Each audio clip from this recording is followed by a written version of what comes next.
Praise the Lord. By the grace of God, I bless the Lord Almighty for a beautiful day that He has made us see. And I want to thank God Almighty for preserving you till this day, to see this, to have this wonderful moment from heaven. Today I want to talk about something that is solemn, something that is painful, something that needs me and you to close our eyes and think very deep. I want to talk about somebody in the Bible that we have not really looked very deep into his life. His name is Samson. Let us pray before we start. Father, we thank you so much for today. We pray that the deep secrets from your word, you will expose it unto us in the name of Jesus. Thank you because we know you have answered. In Jesus' mighty name we have prayed. Amen. Praise the Lord. Okay, so I want to expose to us something in the scripture. So today I'm talking about the great lesson and the hidden mystery in the fall of Samson. The great lesson and the hidden mystery in the fall of Samson. There are still some things that you may not know about Samson, or maybe you've not closely looked into it. You know, one of the most popular things that everybody knew about Samson is that he was destroyed by a woman, and that he was a womanizer. He liked women. He could not control himself. So many things people say about Samson that, yes, they are true, but there's more about Samson that me and you need to look at from the Bible. And God will help us so that we can look at it very closely and see what God has to teach us this morning.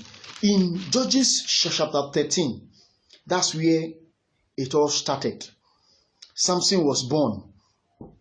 His birth was, prophesied by an angel. But I need to point something out. That I have looked through the whole Bible. Samson was the only person that the angel came 2 times to talk about his birth. Even Jesus, the angel only came once, appeared unto Mary. Only came once. But Samson, the angel came the first time to his mother. And then, by the time the mother told the father said, he also wants a proof. The angel should come again. The angel came the second time so that Manoah can have his own personal conviction. I looked through and I did not quite see. Maybe there is, and I've not discovered, but among those whose birth were prophesied, the angel came just once and gave the message. But there's something special about this man. Second, I've looked through the Bible. Several anointings were replicated. Elijah's anointing was replicated double in Elisha. All the miracles that Jesus did was replicated by the apostles. All the signs and wonders that happened in the scriptures through the prophets, there was nothing new. Other prophets did the same thing. Even what you will say Peter did, Paul has done. Even with the ones you will say Paul did, many of the other apostles also did some things as well. Or maybe even the ones who say, okay, let's say they did some unique things. Many men of God that came in our contemporary times have done similar. Smith Wigglesworth, John G. Lake, men of God who have come. They've done so many great, even the ones we have today, in our generation. Many men of God, you can name them. They've done so many mighty things. So nothing is basically new in terms of gifts, except this particular gift of Samson. Before Samson and after Samson, the Bible did not talk about anybody that has something like this that he gave to Samson? There was nobody. So as soon as Samson fumbled, what I learned from there, as soon as Samson fumbled, because of this peculiarity of his gift, it's like God just closed the chapter of this kind of gift. Maybe he would have given this similar gift to someone else, but maybe he felt, if I give this to someone else, are you sure he will not toe that line of Samson? Because this was a very unique gift, a very unique potential. There was nobody, either before Samson or after Samson, that had something like this in the Bible, or even after the Bible, even in our contemporary day. Who among us here who have such a strength to remove the gates of a city with your two hands? Remove the gate with the pillar rooted in the floor, in the ground. Pull it out with your two and carry it like this, and then carry and be going. Or who among us we grab a lion? I know David did a similar thing, a bear, and then tear them out. Or maybe grab an animal, tear him to pieces. Who among us? Even David, that was a mighty man of valor, David could not go to war alone. David used to have men with him. Samson is the only man in the Bible that will go to war alone. He will go and clear the whole Philistines. Only him. So he was a unique man. There were so many unique things about Samson that never surfaced in the Bible before him or after him till today. Samson is a very unique man, specially made from heaven. I don't know the kind of muscle somebody will have that will give him such a power to enter to the camp of your enemy. Only you, no gun. Just a jawbone. I've had to look through pictures to see how the jawbone of an horse should look like. The biggest horse, his jawbone cannot be longer than from year to year. It cannot be. Can't be. And it was this short length that Samson used to wipe out thousands of people. Well, he was a great man. A very great man. If you look through the scriptures, his fall is a mystery. It's a mystery because in Judges chapter 13, where he was born, the angel of the Lord prophesied about his birth. His birth was announced from heaven. And then in chapter 14, that was where Samson married. Now, Samson married a Philistine. But let me show you something. In Judges chapter 14, in verse 4. Okay, if you look at from verse 1, the Bible says, Samson went down to Timnath and saw a woman of the daughters of the Philistine. She was a Philistine. And then Samson told his father and his mother that he wants to marry her. Well, originally, marrying a stranger to the Commonwealth of Israel is against the law of God that was given to Moses. Now, but look at verse 4. The Bible says, but his father and his mother knew not that it was of the Lord. The Bible does not mix words. The Bible is the inspired word of God. What this verse 4 means is that it was ordained of the Lord that Samson should marry a Philistine, so that he can, by that avenue, deliver the people of Israel from the hand of the Philistine. This was the avenue that the Lord had actually planned for him to follow, according to the scriptures. So the parents were trying to stop him from marrying this Philistine. The Bible says that, but his father and his mother knew not that it was of the Lord.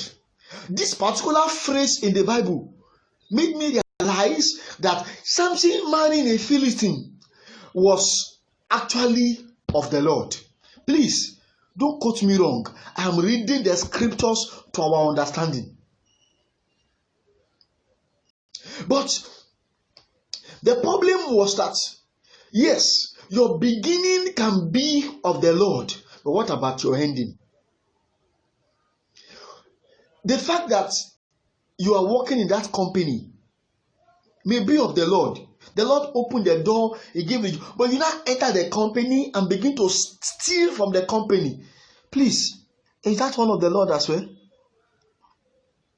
The fact that you are blessed, you have money, your bank account is fat, may be of the Lord.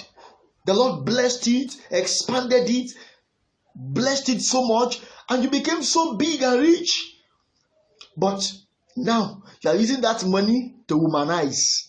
You are using that money to carry women. You are using that money to give bribes. Is that one of the Lord as well? No.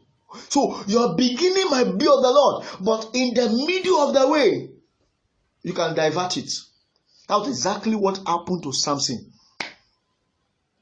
It was actually of the Lord that Samson was to marry a Philistine. And then through that marriage with a Philistine, he will use that to gain access into the lives of the Philistine, into their affairs, and then through that, nail them and deliver the people, because he was supposed to be a deliverer. The angel prophesied and said, he will deliver the people of God out of the hand of the Philistines. That was the major assignment given to Samson. But there's a mystery in the life of Samson. If we look at chapter 14, verse 1, Samson saw a woman in Timnath. If you look at chapter 15, chapter 16, verse 1, Samson saw. Looking through the life of Samson, it seems like everywhere he went, he was always seeing a woman. But my question is this: if Samson was a womanizer, then why is there no record of him messing up with the daughters of Israel? I know for sure in Israel, as a whole nation,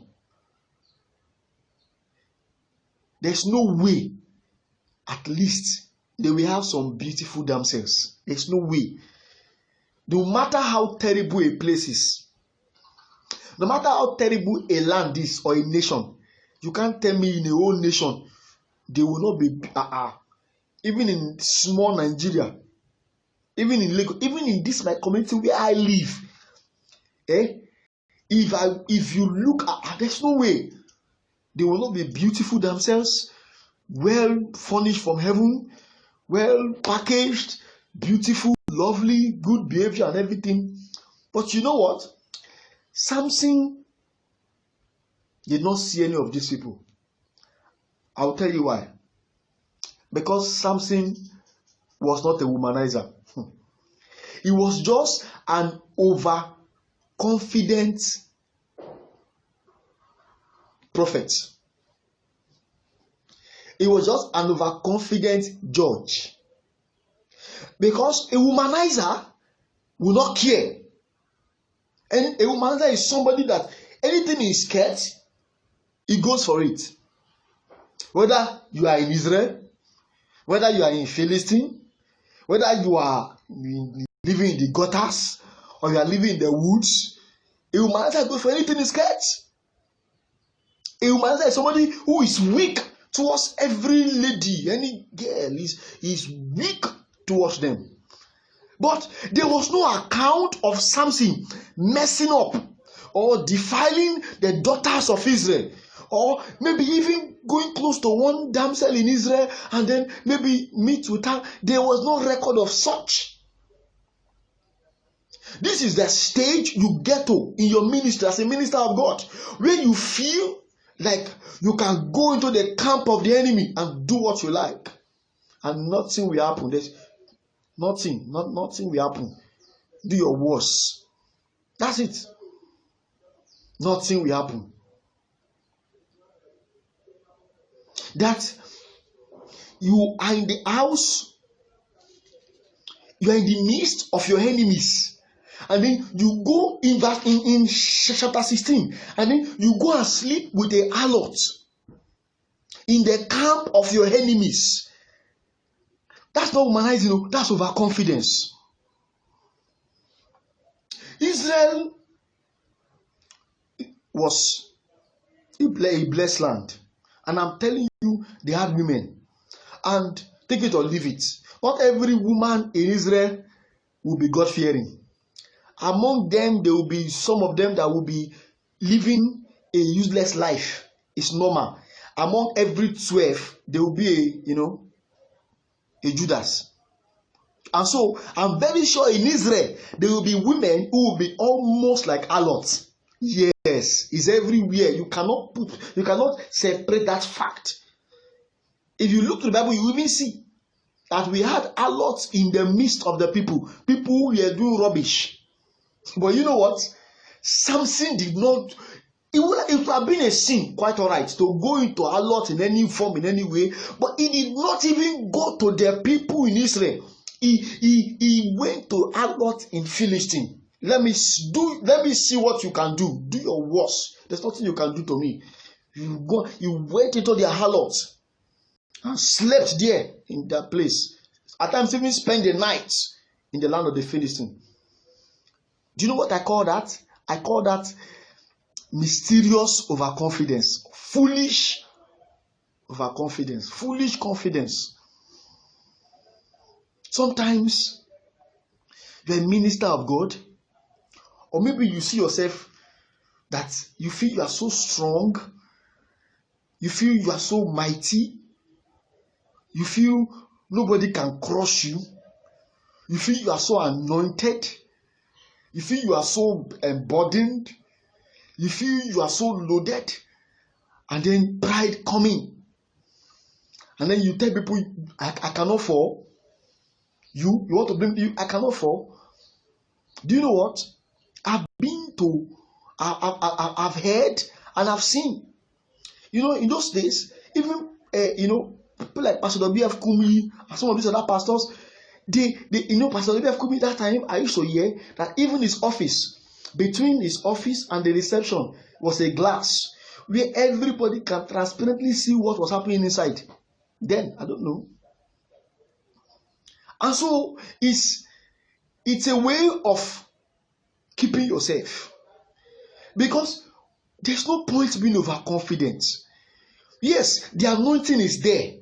Yes, the power is there. But when you become so full of yourself and you think nothing can bring me down, nothing can do me anything, I'm strong, I'm powerful, I'm bold, I can do anything. I used to remember something that happened to me. I used to do a little bit of deliverance by the help of the Lord. And then that day, that Sunday, they told me about somebody. Actually, I was supposed to fast that day, but I don't know what happened. I didn't fast again. My tummy was doing so I ate. I didn't fast.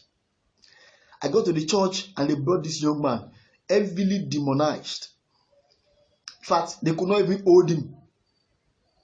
And then he brought him to me, and the Spirit of God told me, don't try it. This is not the best time. I told myself, don't try what? I look at myself, it's not demon that I've been casting out over the years. It's not the same demon that when I say in Jesus' name, get out, and then the person's on the floor and the demon has gone. Then I went there boldly, overconfident. And look at the man. I bought Bible. I challenged the demon. Brethren, my greatest surprise, came close to me, I did not even move because I knew I was bold and courageous. The next thing I saw was that he removed his fist and landed me a big blow on my face.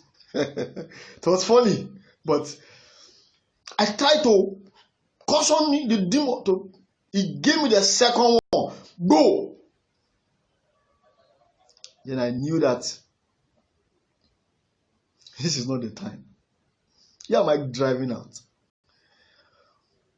There comes a time in the life of every man where you need to calm down, talk to yourself, explain to yourself that this is not the life that was prepared for me from heaven. Samson was a unique man. I said that before. Nobody was created like him, either before or after him. Nobody had this kind of gift. Nobody. But he allowed overconfidence drift his heart away. And then he allowed the desires of the flesh as well take the better part of him. You know what thing I realized? Even the Delilah that later brought down Samson. You know what I realized? I'm not sure Delilah herself wanted to kill Samson. If you look at chapter 16 of Judges, you realize that Samson and Delilah were actually living, staying day and night, because the Bible says she troubled him day and she troubled him daily, every day. So obviously, by virtue of scriptural interpretation, Delilah and Samson must have likely been staying together, waking up, sleeping. If I want to kill you, if I was Delilah, I want to kill Samson. I really want to kill you. In the middle of the night, when you are sleeping, I wake up, pick a dagger or a knife, bam, stab you in your chest, and he's gone. He is gone. Samson had blood in his body. So with a spear, he's gone. But I think she allowed herself to be used by because Samson had married a Philistine before her. Yes, but the father of the girl did magu, and then they did one thing, and then the girl was gone. So she wasn't the first Philistine that Samson will marry or Samson will love and be with. So this is a lesson for you ladies. At times, a man of God will marry a woman and she will have no evil intention. But by the time you allow the enemies of the anointing in your husband, the anointing in your man, to take over your life, and then to brainwash you, either physically or spiritually, then you become a tool in their hand. You now come back home and begin to torment your husband. That was exactly what I was seeing happening here in Delilah. Because if she on her own wanted to kill Samson, she would kill him, put poison in his food. After all, they were in love. I'm sure she must have been the one preparing food for him. After all, they were in love. He used to sleep on her laps and maybe lie on the bed. She can stab him in the night. But no. She just wanted to fulfill the desires of those who had talked to her. Because from what the scripture said, Samson had already seen Delilah before the Philistines went to talk to her. So it wasn't that the Philistines arranged Delilah for Samson. No. In verse 4, the Bible says, and it came to pass that he loved a woman in the valley of Sorek, whose name was Delilah. The Bible says, and the Lord. So it was after he had loved Delilah, then the lords of the Philistines now went to meet her. And I'm sure they must have maybe threatened, the way they threatened the father of the first wife that he had married from Philistines in chapter 14 and 15 of Judges.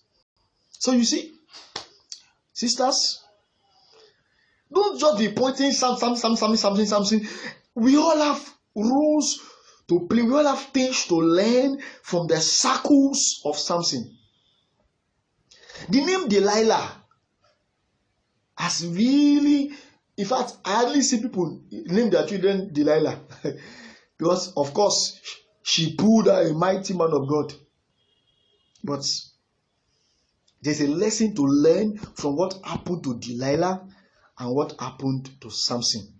My prayer for you, whether you are gifted from God, you are a minister of God, you are a man of God, you are a pastor, you are a priest, you are an anointed person, the devil is not resting over your case. And he will not stop. He will use anything. One of the easiest things to use is pride.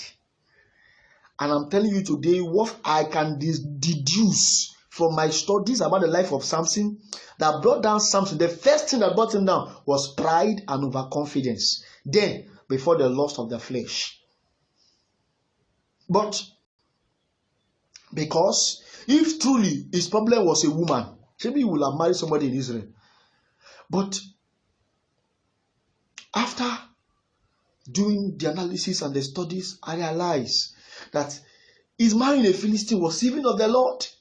But he deviated from the ordained plan and started to execute his own plan. I pray for you that the Lord Almighty will preserve us. He will keep us. He will help us that we will not fall into the pit of Samson. We will not make the same mistake that Samson made.